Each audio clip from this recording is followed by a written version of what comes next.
একটা বয়সের পর মানুষ আর সৌন্দর্য খোঁজে না, ধন দৌলত খোঁজে না, তখন সে শুধু তার পাশে একজন মানুষকে চায়।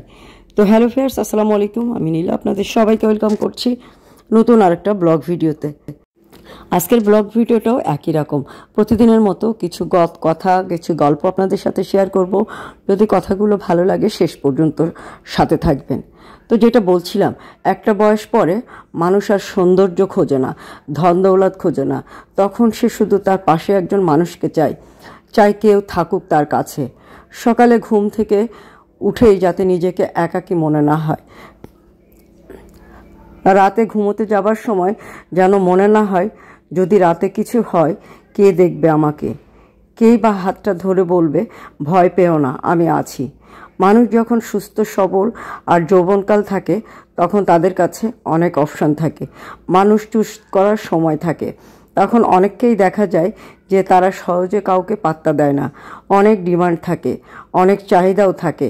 কিন্তু আস্তে আস্তে যখন বয়স বাড়তে থাকে তখন সে বুঝতে পারে যে তার নিজেরও ডিমান্ড কমতে শুরু করেছে। চাইলেই সে আকাশের চাঁদ ধরতে পারবে না, চাইলেই সে মনের মতো কাউকে খুঁজে নেবার মতো জেদ ধরে বসে থাকতে পারবে না। তখন সে তাদের কাছ থেকেও নিজেকে দূরে সরিয়ে নেয়, যাদেরকে সে একসময় পাত্তাই দিত না। তো অনেক মানুষ অনেক বয়স হলেও হয়তো অনেক সময় দেখতে ইয়াং লাগে, তারপরেও মানুষ কিন্তু এমন মানুষকেই বেছে নেয় যে মানুষগুলো তাকে পাশে থাকবে, বন্ধুর মতো তার সাথে আচরণ করবে, যাকে সে অনুধাবন করতে পারবে, অনুভব করতে পারবে, বুঝতে পারবে। একা থাকার চেয়ে পাশে একজন থাকা চাই, যার সাথে সকালের চায়ের কাপে চুমুক দিতে দিতে গল্প করা যাবে, যাকে নিয়ে বিকেলে একটু হাঁটাও যাবে। এই বয়সে এসে এমন সব সঙ্গ দেওয়ার মতো মানুষের অভাব হতেই পারে। মানুষ রোবট নয়। যারা বলে একা থাকা অনেক ভালো, তারা হয়তো নিজের অবস্থান অন্যের কাছে প্রকাশ করতে চান না বলেই বলে। কিন্তু বাস্তবতা হলো, ঝগড়া করার জন্যও কিন্তু একজন মানুষ লাগে, রাগ অভিমান এগুলো ব্যক্ত করার জন্য মানুষ লাগে, ওষুধ দেওয়ার জন্য একজন মানুষ দরকার হয়।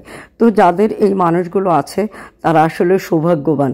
তাই সময় থাকতে সঙ্গীর মূল্য দেওয়াটাই ভালো।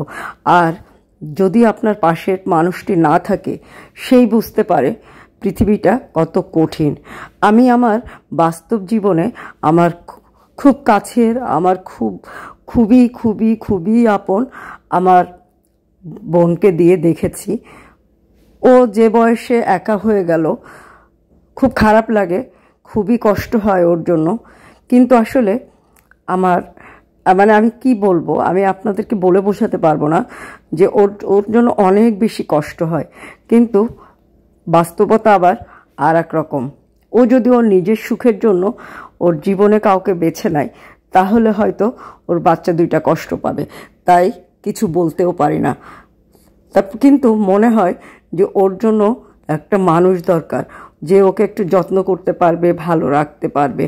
তো মানুষের জীবনটা না এক একজনের এক এক রকম। কারোর জীবনে যে কত রকম কষ্ট আছে, কারোর জীবনে একরকম, আর একজনের জীবনে আর এক রকম, আর একজনের জীবনে আর এক রকম। প্রতিটা মানুষের জীবনেই কোনো না কোনো কষ্ট আছে। আমরা হয়তো ভাবি যে ও অনেক চাকচিক্যে আছে, অনেক ভালো আছে, অনেক সুখে আছে, অনেকেই ভালো আছে, ভালো নেই তা না। সুস্থতা কিন্তু অনেক বড় ভালো একটা নিয়ামত, অনেক বড় নিয়ামত। পাশে যদি সঙ্গী থাকে সেটা আরও বড় নিয়ামত। যদি আপনার সন্তান থাকে তাহলে তো আপনার সৃষ্টিকর্তার সবচেয়ে বড় নিয়ামত আপনার কাছে। তো জীবনটা এরকমই। তো যেই নিয়ামতটা আপনার আছে সেটা নিয়েই সুখে থাকা ভালো। কি আর করার, সবার জীবনে সব বয়সে সবার জীবনে সব কিছু হয় না।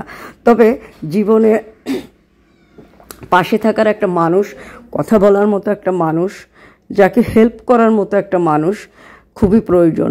যদি তার না থাকে তবে সৃষ্টিকর্তা কিন্তু তার বিকল্প ব্যবস্থাও করে দেন। তো আজকে কিন্তু কথাগুলো অনেক এলোমেলো। অনেক সময় হয় না, আমার মন খারাপ থাকে বা আমার মনের দুঃখ থাকে, কষ্ট থাকে। এই কষ্টগুলো সবসময় কিন্তু প্রকাশ করা যায় না। তো কিছু কিছু সময় অভিব্যক্তিগুলো প্রকাশ করেই দিতে হয়, তাহলে কিন্তু মনটা হালকা হয়ে যায়। মনটা হালকা করার জন্য আর এরকম সুন্দর সুন্দর শাড়ি কিন্তু বেছে নিতে পারেন, চলে যেতে পারেন এরকম সুন্দর প্রকৃতির মাঝে। ফুল প্রকৃতি সবসময় সুন্দর। সৃষ্টিকর্তা আপনাকে যে নিয়ামতটাই দিয়েছেন সেই নিয়ামতটাকে নিয়েই আপনি কিন্তু সবচেয়ে সুখে থাকার চেষ্টা করতে পারেন। যেটা নেই তার জন্য যদি দুঃখ করেন, আজকে আপনার মন খারাপ হবে, কালকে অসুস্থ হবেন, পরশুদিন হয়তো পারিবারিক আরও বেশি সমস্যা নেমে আসবে। তাই মন খারাপ করা যাবে না।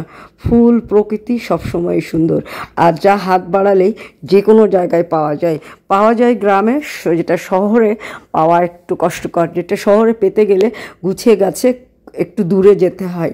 কিন্তু প্রকৃতি আসলেই সুন্দর। জীবনের সব সময় প্রকৃতির কাছে থাকবেন, প্রকৃতি যা দিয়েছে সেটাকে নিয়েই সুখে থাকতে হবে, শান্তিতে থাকতে হবে। তা না হলে আসলে জীবনে সুখ পাওয়া যাবে না। আর আপনার যেটা আছে সেটা নিয়ে যদি আপনি সন্তুষ্ট না থাকেন, আপনাকে যদি আরও দেওয়া হয় তাহলেও আপনি সন্তুষ্ট হবেন না। আপনাকে সৃষ্টিকর্তা হাত দিয়েছেন, পা দিয়েছেন, নাক দিয়েছেন, চোখ দিয়েছেন, সুন্দর একটা চেহারা দিয়েছেন, হয়তো আপনাকে অন্য আরেক দিক থেকে অপূর্ণ রেখেছে। আরেকজনকে হয়তো সব কিছুই দিয়েছেন, সন্তান দেননি। আবার অনেককে হয়তো সন্তান দিয়েছেন, সংসার দেননি।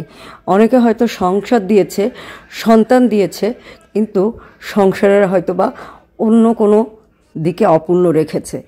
তো যা দিয়েছে, যা আছে তাই নিয়েই সন্তুষ্ট থাকতে হবে। আমি বর্তমানে আমার কাছে যেটা মনে হয়, আমার যা কিছু আছে আমি তাতেই সন্তুষ্ট। হয়তো এর চেয়ে ভালো কিছু পাওয়ার চেষ্টা করি, চেষ্টার মাধ্যমে তো ভাগ্য পরিবর্তন করতে হবে, তাই না? বাট আমার যেটুকু আছে সেটুকুতেই আমি অনেক সন্তুষ্ট। আমার যেটুকু আছে সেটুকু হয়তো অনেকের নেই। তো অনেকগুলো কথা বললাম, কথাগুলো যদি ভালো লাগে অবশ্যই একটা লাভ রিয়াক্ট দিয়ে দিবেন। আর সময় সুযোগ পেলে এরকম একটা সুন্দর শাড়ি পরে ঘুরতে চলে যাবেন। সুন্দর এই শাড়িগুলো কোথায় পাবেন জানেন তো? সুন্দর এই শাড়িগুলো পেয়ে যাবেন আমার পেজে, অদ্রি ফ্যাশন অ্যান্ড লাইফস্টাইল বা নীলা হাফিজার পেজে। ভালো লাগলে স্ক্রিনশট নিয়ে আমাদের পেজ ইনবক্স করবেন। ঢাকা সহ সারা বাংলাদেশেই কিন্তু ক্যাশ অন ডেলিভারি পাবেন। শাড়িগুলো আসলেই অনেক সুন্দর, যা পরলে মন ভালো হয়ে যাবে। আর এই যে দেখেন, আপনার কাছের মানুষকে নিয়েই কিন্তু ভালো থাকার চেষ্টা করবেন। কি আছে কি নেই এগুলো নিয়ে সবসময় দুঃখ করবেন না, ঝগড়াঝাটি করবেন না, অশান্তি করবেন না। জীবন খুব ছোট্ট, সময় এভাবেই পার হয়ে যাবে। তো আল্লাহ হাফেজ।